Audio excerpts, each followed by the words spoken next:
Honestly unbalanced. Kindness can be quite a loaded word for some people. Some people might see it as a sign of weakness. Hmm. A lot of people call themselves kind, but are actually arseholes. Uh, so what does kindness mean to you in the context of the band and in the context of actually just it being a word? Oh, gosh, that's a big question, isn't it? And you're so right. I think kindness has been distorted into so many different fields. But essentially, I feel like it's the one quality that if we all really took the embodiment of as humans, that I think would completely change the world. And I think kindness has a very light and fluffy um, persona in the world, but I think radical kindness is about boundaries. I think kindness is about radical truth and saying the difficult thing, even though nobody wants to say it. Like for me, all the uncomfortable stuff also lives in the realm of kindness. Hang on, radical kindness. Tell me more. Well, radical kindness, for me, there's kindness, like cute, fluffy teddy bears and dogs and sweetness and being sweet to each other. And then there's the kindness of lovingly calling somebody up on their stuff. Or there's the kindness to yourself of sharing how it really makes you feel when someone you're in a relationship does the thing that they do. Um, and I think when we're in the spaces of activism or doing good shit in the world, that is kindness. And kindness is that it's that two-way reflection, really, that we're not separate. I'm not me, you're not you. We are just in this space of everything. And the kindness needs to reflect inwards to my world and reflect outwards to the world outside of me and to the other people outside of me. I love that. Does that I make love, sense? I can completely. That's where perhaps I think people believe kindness might be weakness because what they see kindness of is someone just going with the flow, saying nice things to everyone, never wanting to challenge everyone, very much following the route of least resistance. And I Mm-hmm. agree with you that actually sometimes, let's say someone is very rude and a bit of an arsehole to you, you could be kind and ignore it. But if you're caring about the world and want to change the world, actually you need to call them out. Because if you call them Yeah. out, then perhaps they're less likely to do that in the future. So you might not be overtly lovely to them in that particular moment, but you're being kind in a sense because your intention is to help them change their ways and to help other people that might encounter them in the future. Yeah, totally. And actually, if we really love people, and I think we can all think about this, people in our life, but they're just going down a path that we don't totally agree with, whether that's like treating women badly or not taking ownership of certain aspects or always being the martyr or the victim. And actually, the loving thing to do as the friend is to say, hey, I'm noticing this pattern in you, and this is what I see, and I want to reflect it back to you as somebody who loves you. Yeah, I love all that. It just makes me think it's a hard thing to navigate, isn't it, to some degree? Because of course you might think you're doing the best for someone, but that is so subjective, of course. And Mm, I guess that's where we have to have that bit of self-reflection is are we being radically kind, but with all of our own biases and applying them to someone else in their own unique situation? Because yeah. I guess there is a line where someone could use that as an excuse also for just being a bit of a dick. Like I'm being Hmm. radically kind, but actually you're not. You're just being not that nice. So, but as with everything, it's nuanced, isn't it? But where did it become such a big thing for you? Because obviously you've called your band Kind Matters. Mm. The festival. Oh, I should know the name. Is it Kind Festival or Kind Matters Kind, Festival? kind family gathering. Kind Family Gathering. Cool. I I am there in a few weeks. I'm excited to be there. So why did it become such a word of significance in your business and personal life? I think it was actually through my kind of addiction recovery journey that I realized all the how do I say that? The kind of is it personas and identities that I'd taken on that were based on unkindness, that were based on perfectionism or overperforming or and then the flip side of that, right? The shadow side of that, which is being like brutally unkind to myself and giving myself such a hard time. And I realized that there's one like when I really started to think, okay, what is the kindest thing I can do in this situation? And sometimes that is waking up at 6 a.m. and getting to that yoga class and doing the tough thing. Sometimes that really is the kindest thing. If that's the only space you're going to be able to connect with your body that day and you're going to be sitting in a laptop. Or sometimes it's I'm going to cancel that thing and I'm going to stay in bed because I'm on my period and I really need to rest. And it's like, where is that kindness and how can I live my life through that kindness? And I think why it became part of my business, because that's in my personal life, but I think that's just, I kind of try to filter things through the heart space and through love. And, you know, on the kind of package, I work with women in their businesses to help them scale and monetize their magic and create ripples of goodness in the world through their little businesses. But really, I just want to help people to love themselves more and be more kind to themselves and set themselves free and be kind to other people and create more love in the world. What that's made me think of how value is important with kindness. I know your background is modeling and dance, and that's where you said the addiction stuff kind of started or emerged from. And I guess to some degree they could be perceived as unkind worlds, which maybe is another conversation.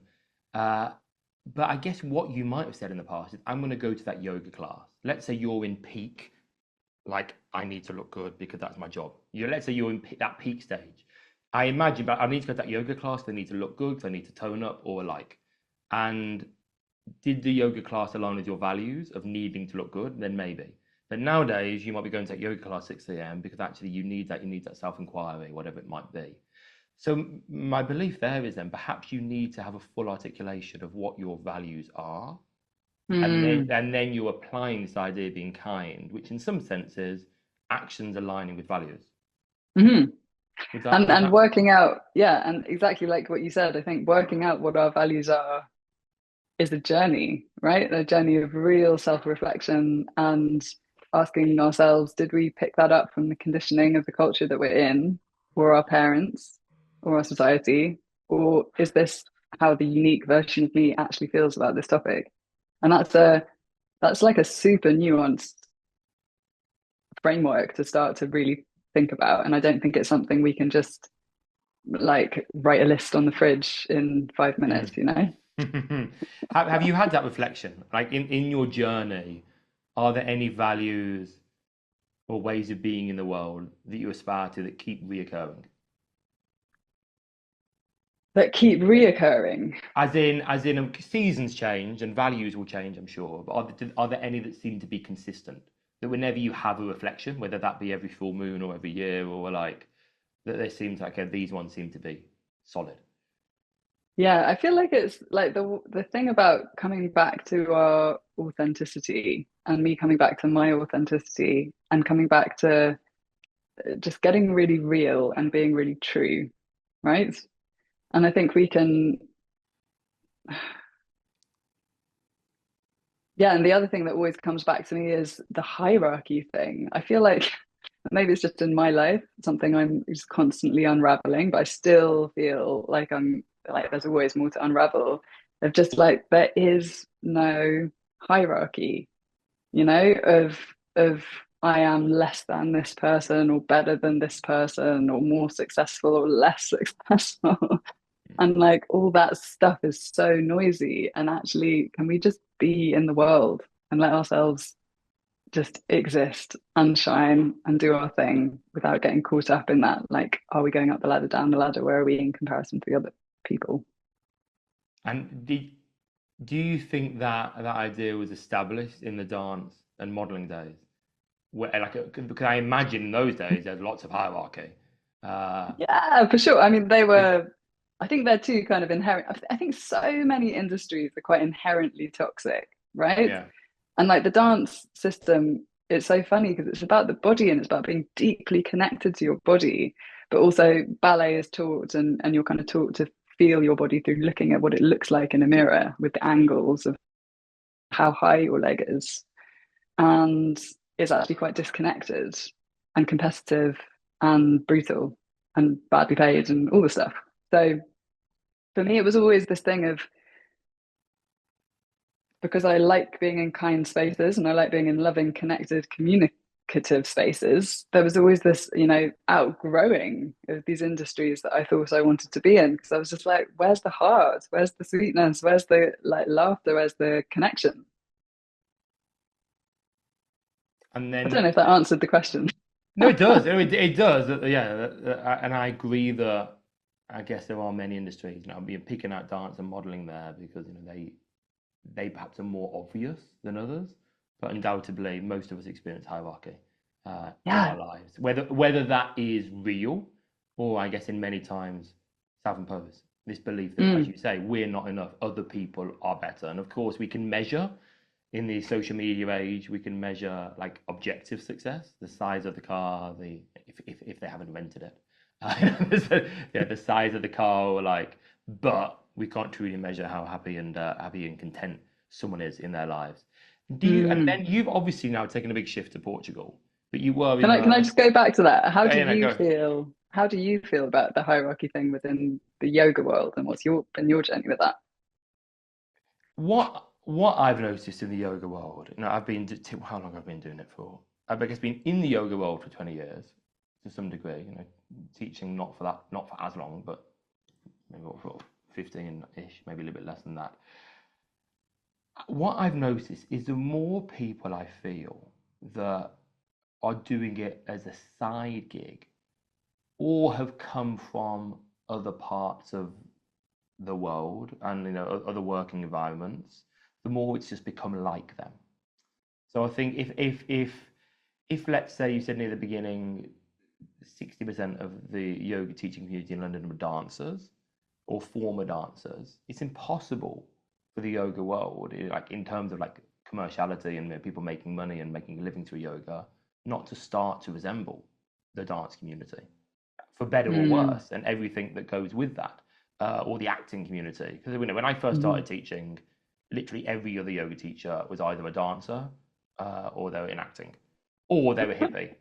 And I think to some degree that's why I did quite well early on. When I first started teaching, because I wasn't like many other people who were teaching yoga in London at the time. I had a very different. My background is law and the non-profit sector, and Mm. boxing. It was entirely different.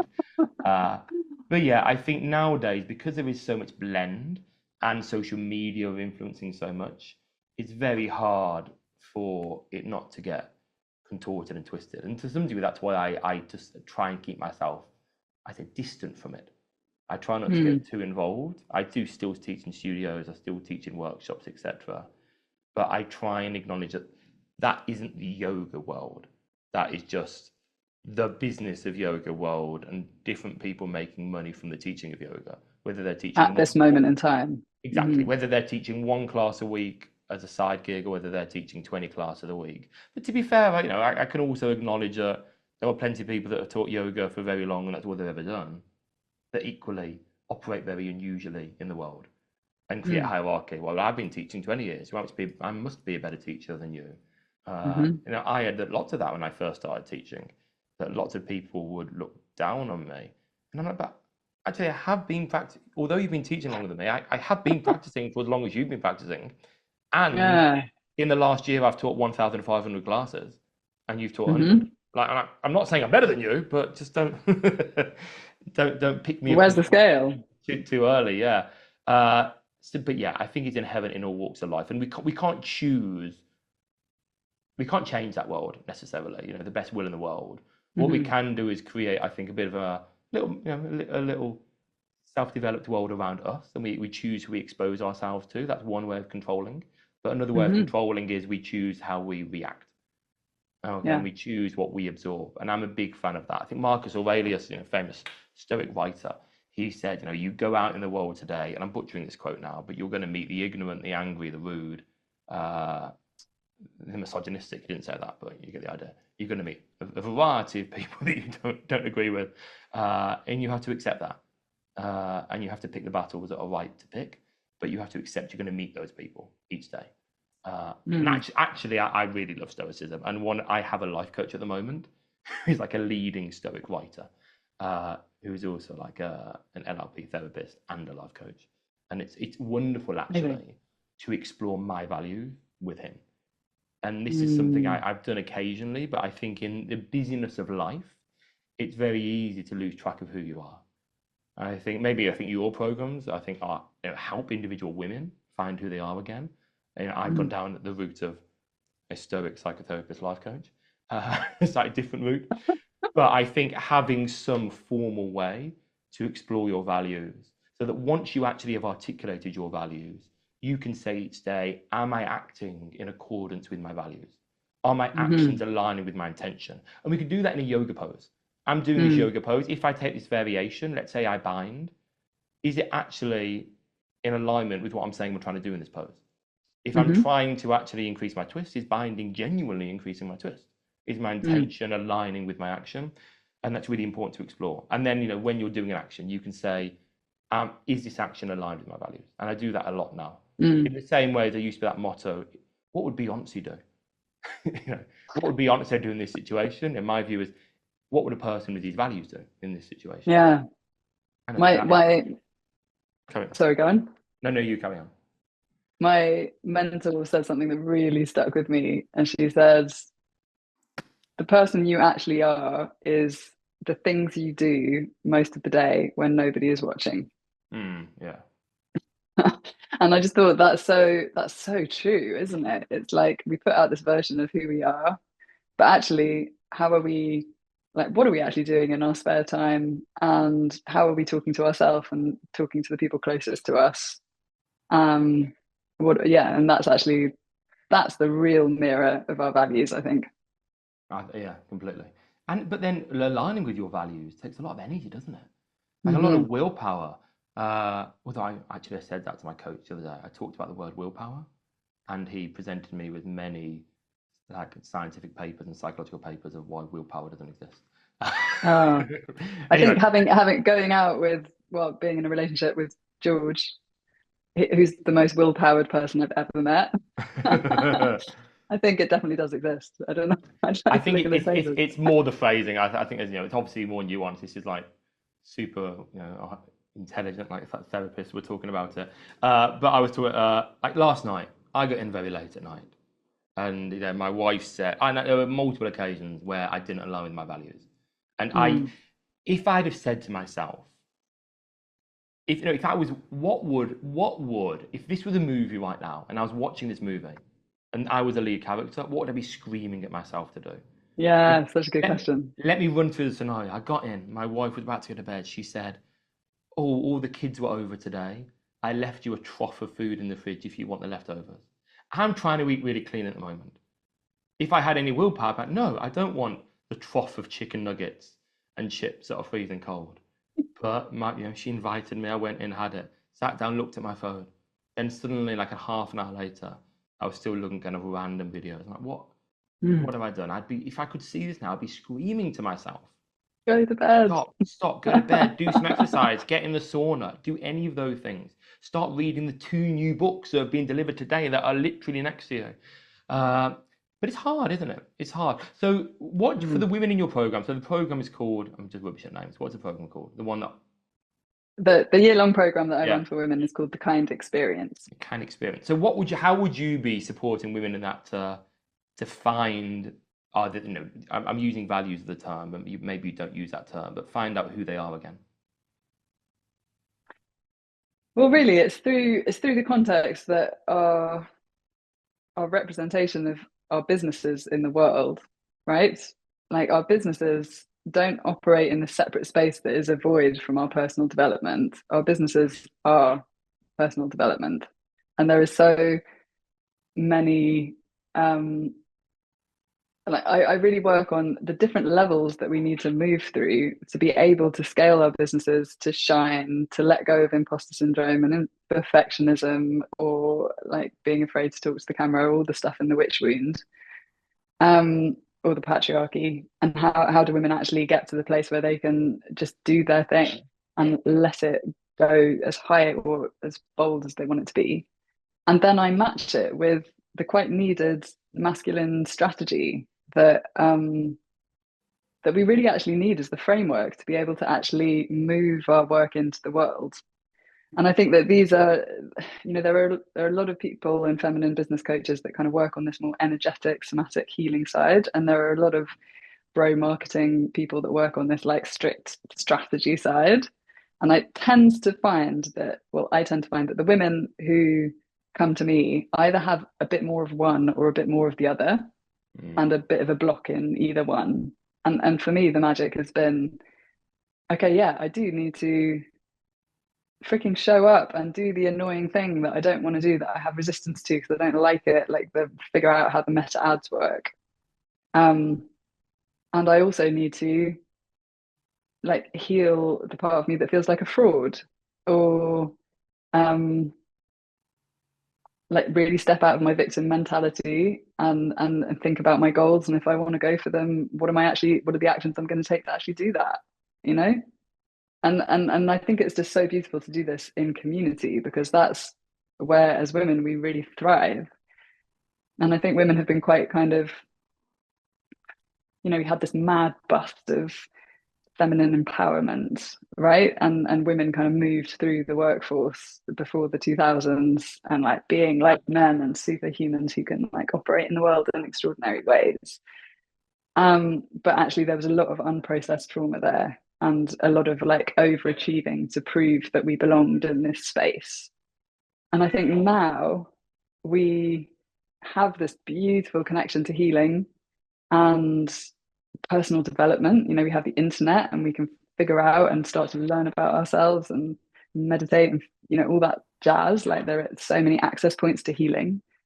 And how can we actually just like integrate it all and actually allow women to work and create wealth and money for themselves, for their families, to change the transgenerational story of their history, in a way that actually works for women and doesn't like lead them to burnout or crush them into a version of themselves that doesn't feel authentic, or just leave them in the constant space of like struggling and not really making it and taking it personally, when actually they just didn't have the strategy to be able to scale.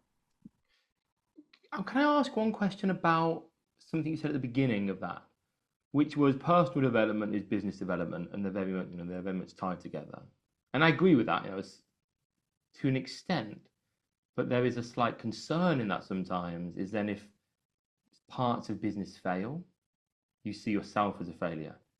Actually, sometimes I'm like, I enjoyed the separation, but like, okay, that didn't work because of these objective things that were happening, rather than thinking Yeah. I failed. How do you navigate like separating those things? I'm sure you do. I'm sure obviously you're not falling apart when something doesn't go that well. So how do you navigate that when you're tying those things together so much? How do you keep a little bit of separation? Well, it's also that thing of, what I always come back to is data over drama. So if Oh, I something like it. flops or fails, it's like the immediate space that my like wounded insecure person wants to go in is like, it's failed because nobody wants me, and all about me and all this narrative and story and drama. And then actually, if I just really clearly zoom out perspective and look at the data, did I really show up for it? Did I ask my audience if they actually wanted this thing that I was selling? Did I listen to how they were communicating about it? So I'm not just talking about it in my elevated language, I'm actually talking about it in a way that connects to them. Did I reach out to people and really make the effort? Did I show up on Instagram? Did I make the sales page for them to actually pay me? Did I actually do it? And more often than not, women look at it and they go, oh yeah, well actually when I look over my Instagram page, I only did like 2 little posts over the 2 grids of actually directly selling this. And it was all really like encrypted, the sell into the Mm. bottom of the caption or at the end of the reel. And this is where I think we just need to get a bit more like real with the data. And if something's not working, the amazing thing about data is you can tweak it. It's like, okay, I can see why people are dropping off my funnel. It's because my emails are shit and I wrote them with AI. Oh, don't get me started. Don't get me started on that. But yeah, I love that, and I love that data, not drama. And I always think as well is if you are allowing, let's say, your not failures, let's call them failures for this purpose, the things that don't do as well as you would like. Mm. If you can account them to data, and it isn't always Mm-hmm. just about you, I think to some degree it's healthy to do that with with your successes as well. Yeah. I think that's very healthy because I think sometimes people, and it's not quite what you were talking about, but sometimes people blame the failures on external things, and Hmm. all their success is all down to internal stuff and how good they are. And I think we need to accept that there is chance and Yeah, data-driven timing. variables in both the good and bad. And I think Yeah. thinking that way is very good for ego. I think sometimes we can take it too far, and I was really guilty back, historically, like teaching festivals, like to a few hundred people, and thinking to myself, well, this will end.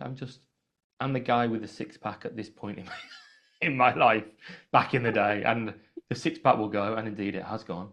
And and things will, things will peter in. And, that isn't necessarily that healthy either. But I think, yeah, we need to accept the fact that a lot of things we don't have control over, both success Mm. and failure. Uh, Yeah, and one thing that helps me with this and the kind of externalization in some ways of our business and it not being a direct reflection of our worthiness or like um that that thing that comes up for a lot of people, our right to be in the world. You know, Mm. we often like filter like if my business is successful, that means I have a right to be in this world. And if it's not, that means I'm not allowed to be in the world in some way. And one thing that helps me a lot is I really believe that our businesses come through us and our ideas, they come through us and they become these kind of channels of external energy. And when I think about kind masses, it really doesn't feel like me. Like it is me and I turn up and I work for it, but it's like its whole energy system. It's got its whole agendas that are being channeled through me and created. And then my job is just to be me and then show up to work for that thing and see what happens there. It's nice. It's like a symbiotic relationship, isn't it? You're Yeah, not it. It's not exactly. you, but there is a symbiosis. Yeah, and it needs me to do it. But I mean, I really believe I can see this with the Kind Family Gathering Festival, for instance. When we first opened the festival, we got I'm like literally almost 100 messages of people saying, "Oh my God, I've had this idea. We had this dream. We wanted to do this, but we never got round to doing it. And thank you so much for doing it." And it makes me think, we were just like my partner and I were just in the position to be able to manifest the Kind Family Gathering because we had experience in festivals and events and healing and operations and retreats and marketing and business. Whereas it totally, like, if we'd have said no to that idea and sent it back into the universe, it totally would have floated on and been manifested by somebody else in a slightly different way, but essentially Mm. with the same energy. I love that. I love the idea that it just comes to you. Oh, the pianist that was on that TV show. Well, you were not in based in the UK. You wouldn't have watched it. Uh, American guy. Oh, but he's quite magical, and he talks about, a song just comes. It just comes. Mm-hmm. It's gifted, and if he doesn't act on it, it would just move on to the next person. Yeah. And I love this. I love this notion. Yeah, I And really there's like this. also that Mary Oliver. She's that Yeah. poet who wrote about the geese, and I think it was her. She would have to when she downloaded the idea, she would run back to her house to try and write it down before it left her. Oh, And she was okay. just like, "Fuck! If I'm not quick about this, it's gonna go. I need to She get has this to put it to out." paper. If she doesn't write it down, it's not hers. Oh, I love that. I love her. Yeah, Yeah, she she's didn't have like an iPhone to voice memo into at the time. She was, and not a pad. you That know, surprised me. I'd have thought like every poet would carry like a little field notes pad. good point. What's she up to? Or like, yeah, amateur. I bet she'll have no success. You've moved to Portugal. Obviously, you're now Mhm. there now. Why did you make the leap? Did you move to Portugal before children or after? Yeah. So we moved the year before COVID and the year before having our daughter. And I think it was two coincidences happening at the same time. Brexit was happening, and like politically, energetically, we just were like, we do not agree with this. And it felt like this kind of tipping point of do we really want to be building our businesses and just pouring into this system that we're not so aligned with? And then at the same time, we did our first ayahuasca ceremony. And there was this real sense that even though our businesses were doing quite well, I won't speak for George, but I could see within my life, I was I was like pumping out positive energy into London and then kind of getting depleted. And then I would leave London to go to the countryside to fill up on energy to come back into London and Mhm. pump it out. And I realized how mad that was and unsustainable. And we took a holiday to Crete, which was just so lovely. And we were just thinking, like, do we have to be in London? Because there's this oh my gosh, just got a call. Where are you? Are you still there? Yeah, we're I'm still there, there. yeah, all good. That's weird. How did that happen? There's this fallacy, isn't there, in the cities? I think any big metropolitan city that we live in, there's this fallacy that you have to be in the city to make it, and it's the only place that you can make it. And if Mm. you leave the city, you've kind of committed your career ambition suicide. Um, and then I kind of popped that bubble and kind of thought, well, we did well here. What happens if we just leave and try and do well somewhere else? And really, our idea with Portugal was let's go there, try it out for a year, and if it flops, we'll just move to the countryside in England, and we haven't really lost anything. Yeah, and it And then worked. we didn't come back. Uh, You don't live in the Magic Mountains, but the festival is the Magic Mountains, and that's North Portugal. Tell me why? Why is that the Magic Mountains? So the Portuguese, it's known, this district is kind of known as the Magic Mountains, and I think it's maybe for a couple of reasons. The first is there's this kind of month-long periods in the spring where the whole mountains are covered with pink and yellow flowers, and it's literally like driving through the Wizard of Oz. Um, and then there's just incredible waterfalls, and there's so much water and rivers and lakes and incredibly old, beautiful trees. And it has got this really pristine, just like tangible magic energy. And then we live on a different mountain that's closer to Lisbon, but that's also known as Mountain of the Moon and is meant to be quite mystical and magical. We seem to be quite kind of become mountain people, I guess. So this festival, I'm really excited about this festival. I think I saw it in your first year. Uh, Never really had any expectations of going, simply because work, and I'm normally teaching every weekend. But coincidentally, things just happened to be working this year. So Holly and I are coming with our two little boys. Can't wait. So can I speak to the festival? Because I think more people should know about this and why it exists. So give us some context to what it is. So the festival is in its fourth year, and we started it when we became parents, and we love going to festivals. And we realized that going to a festival with a small baby is not an easy thing. And a lot of festivals, even though they say they're child friendly, that means that they've got a shitty playground really far away from any Yeah, resources in like the they've got corner of tent. the They've got one tent and a family exactly. campsite that somehow everyone can camp in anyway. Exactly. And you know, I was 100% one of those people that before becoming a mother, I did not realize why parenting or children were that important. I was just in that like maiden, non-interested in family energy. And then I had a child and I realized how fucking difficult it is to be a parent, essentially. How mad it is that we parent in these isolated tiny bubbles and how much we thrive when we are in community and we're in the village. And then we chose a like less conventional route of parenting, and you know, I had a home birth here on the mountain, and I breastfed my daughter until she was 3.5, and we sent her to alternative Waldorf schools, and we very much believe in the kind of broader term of conscious parenting, which really means to me questioning the automatic ways that we were parented, and asking ourselves, knowing what we now know about trauma and about attachment styles and about what creates like a healthy, happy human, are the ways that I'm parenting in alignment with this.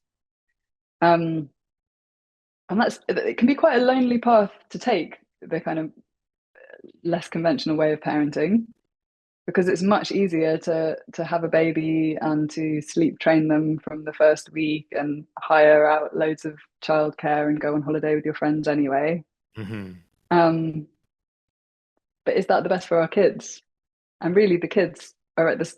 You know, I realize now as a mother who's become more mature and become a little bit less selfish that our kids are the future of the planet.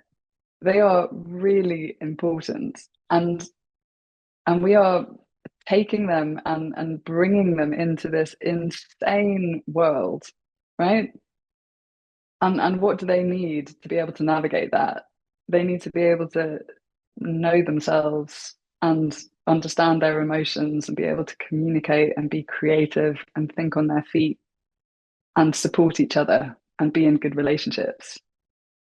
Um, and then the secondary layer of that really is what we found becoming new parents and parenting in the kind of, even though we're in an incredible community here of loads of like-minded families, like that is not, in my understanding, a nicer place to bring my daughter up. It still felt really isolated because everyone in their little family bubbles are all cooking and cleaning 3 times a day after each meal and all dealing with the play times and the nap times and the intensity of that. Um, and it's this, like, to be able to parent in these different ways, there's kind of really a reparenting of ourselves. And what I found was, as my daughter was going through her transitions of the terrible twos and the tantrums, I have to face my own rage at not having a daughter who is scared of me so that she behaves because I shouted at her. And so then it was like this double thing of like, I've got to now deal with my unprocessed feelings from this. So there's a lot of work to do. And then also there's the third aspect. So it's the kids. It's about how we can really spend quality, connected, beautiful time with them. Then there's the secondary layer of how can we learn, and we bring in parenting experts that we like highly rate from all over the world that can give talks, and like how can we learn how to communicate and have better relationships with our kids. And I say this from the place of like, we are still really navigating stuff and needing to learn. We are in no way like the perfect parents. Um, and then how do we support ourselves individually to show up for the healing that needs to be done now we're parents? And then I guess that last layer is, if we are in a relationship and we're not single parenting, how do we keep that relationship healthy? Because it's so intense, isn't it, in the kind of nuclear family bubble, 1 kid, 2 kid, 3 kids, both trying to make money, keep the ship alive. It's like that's when things start to frail. And so we have a lot of couples relationship work, and even couples therapists on site that you can have meetings with, so that we can really like, our journey and experience really has been, we had a really rocky time in the first few years of our daughter's life, and it was tough, and we were kind of against each other. And then through doing work and doing therapy, and that's why we bring our family therapist, our couples therapist, to the festival. She's called Maya. She's amazing. She's like this German older queen. And she really helped us to kind of turn away from being back to back to like supporting each other. And now, even though we are incredibly different people, even though we look very similar and we have the same name, we feel like a team, you know? And that means that with the storms of life, business, creations, change, houses, children, loss, there's like this thing that says stay solid. And that's what I really believe in. And I think it's possible to go from this in a couple to this. Thank you for sharing. You animate a lot with your hands. I like it. No, I love all of that. And I just want to actually shout out to parents, because you raised something there about, kids of the future, which just sounds so like idealistic and hippie. But it really is true that we are bringing as parents up the future generations. And, some people might say, well, there's other kids in other countries that we can bring into the UK, whatever. But either way, any parent across the world are bringing up a future generation. And if you 100%. if you want the world to be good in 40 years, 30 years, even if you want someone to be paying for your pension or someone to look after you in hospital, yes, there might be some robots, but we need future generations. So I think I love being a parent. For me, it's the best thing in the world. It feels like purpose in life. I'd happily be a stay-at-home dad if I could. I absolutely love being a parent. But and that's very spoiled. But also, I think we should get some props that we are doing the work for the future of society. and a few. Yeah. We are choosing the hardship, and there are rewards to that. But at least some parents are doing it for the greater good as well. Hmm. And I'm really excited about what this next generation of kids, like what their life is going to look like. Because I think about my life, and I mean, I had an amazing childhood, and it was also quite mad and a bit traumatic in that madness. But there was just so much stuff that I had to get through to be able to live my life and feel okay with myself, you know? And I don't know if that's the way for it is for everyone, but I feel like a lot of millennials carry that weight. They're still kind of like unraveling the shit that happened in our childhood and how that's affecting us today. And it takes work. And what if we can bring kids up in a way? Obviously, there's always going to be trauma, and 100% our kids are going to find a reason to be like, you were just so available. You never gave me my own space. Whatever that thing is. Um, there will always be stuff for them to work through, but and my hope is that they get to live their life from the free space a little bit sooner than we did. Yeah. They're all the way to find trauma. I was sitting next to some kids, like 14-year-olds on the train last night, and one of them was talking about his dad, and he was saying, yeah, like I'll say I like something, and it would just be like, but do you want it? No, I don't want it. I'm just saying I like it. He just keeps trying to give me all his stuff. And I'm like, I would. If my son said he liked something that I had, I'd be like, have it. It's yours. And again, he found that to be something to complain about, that his dad just wanted to give him anything he said he liked that his dad owned. But yeah, I think it'd be the next generation, because we are, I think, as a generation, maybe not especially dads, but dads in their own different way. It's very different for them now. Like I think, so many dads, would never change nappies in the past, were just working, weren't trying to be an active parent. It was very much but now dads now are trying to be manly and trying to do all that stuff, whilst also trying to be amazing parents, whilst also trying to be loving partners, and also staying in touch with like their feminine side, and all these things, juggling this in a world that isn't fairly unfamiliar. But I think, just conscious of time now, I want to talk about the festival. At the moment, the festival themes like group therapy, and that's it. So I want more about the festival. Oh yeah, okay, the other side. So that's the kind of deeper why that I'm weaving through the festival. Like, I'm not coming. Just coming really intense, hard in the work. No, it's not. Essentially, that is like scattered in and around if you want it. But essentially, it's just an amazing family holiday where you will create the most epic memories of your life that will last you to your old age. And it's in the forest under lots of shade, so even when it's hot, it's chill. There's a stream with magic dragonflies. There's a huge lake. There's incredible musicians, and we've got amazing musicians from different parts of the world and also Portugal, and drumming workshops. And then we really try to create the program so there's experiences for all the kids at the different age groups and the different temperaments, whether that's more crafty and inwards and arty, or more performative and expressive and creative, or more like action and games and teamwork and building, and then we have like many experiences where you just get to have an amazing time with your child, whether that's making a clay goddess in the floor from your own hands with a group of people, or singing at a kirtan. And most evenings end with a really beautiful concert, and the concert starts and it sounds like you're in a circus and all the kids are like, nah, nah, nah, and it's just like craziness. And then the musicians start to play and the kids just start to chill the fuck out. And then they all, apart from my daughter, fall asleep in the laps of their parents. Well, the parents can just like bliss out and just watch this incredible performance under the stars and the trees.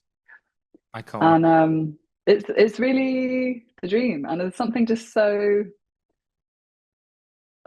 just heartwarming about being in the intensity of the parenthood journey, but with other people who get it.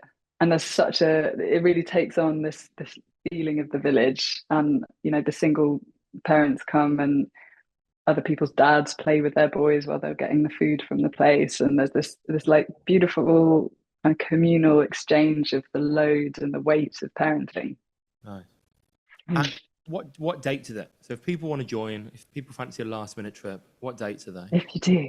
So this year we were a bit crazy, and we realized with festival spreadsheets and numbers, once you go plus the 1,000 mark, it gets a bit easier to kind of scale and stay sustainable.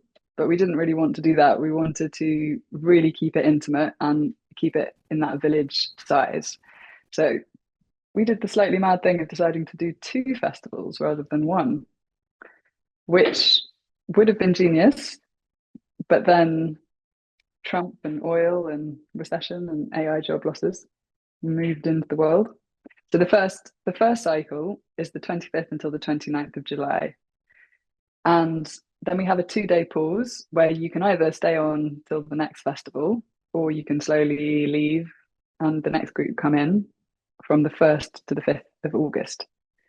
And the first program is a little bit fuller, and the second week is a little bit more shanty. There's amazing music in the second one. And there quite a lot of the space holders are staying for the whole time. So there's just repeated workshops in both. The first festival is nearly sold out. The second festival still has room. And it's amazing. And people have to apply, don't they? It's not just any randomer can just sign up. There's an application process as well. So yeah, we really made it difficult for ourselves by not letting people buy tickets directly. But it really does feel like a kind of extension of our family. It's very real and close, and it's important for us to know who's coming. And that's why we have an application. And I would say 99% of people get accepted. And it's really just filling in your form and your circumstances. And the people that we reject is mainly if they're going through such a difficult time that we don't have the capacity to hold space for them. So, for instance, single mothers who have multiple children who are in severe PTSD and grief. And we actually just, for that level of sensitivity and holding, we don't have enough capacity with space holders to look after that many of them. Or it's someone called Dave who's coming solo just because he likes kids. Yeah. Exactly. Yeah. but I think, to be fair, I think this application process is important for me as an attendee now in an intimate environment. I want to know that it isn't just randomers. I want to know the bit of a process. If I'm entering a small community for a period of time, especially with your children, right? I want. If it was just me, I don't care. But when I'm with my kids there, and I want to know that it isn't, just weird people. Yeah. But actually, on another note, I just want to say this: if you are listening to this and you are child free and you're thinking it sounds amazing, but you don't have a child, we also love our child-free community that come. Like, we have amazing friends, men and women, who come, and it's kind of like having the cousins and the aunts and the uncles who actually really support the parents. And it's a bit more of a realistic village when we have some of the elders and some of the aunts and the uncles who are child-free. Okay, but no village idiot though. Anyway, where can people find you? So people can find the festival at the Kind Family Gathering on Instagram or Kind Family Gathering on the web. And people can find me at Kind Matters on Instagram, which is probably the better place than my website because it's out of date. Cool. Thank you. Thank you so much for the conversation. Lovely to talk to you, Adam. That was really fun.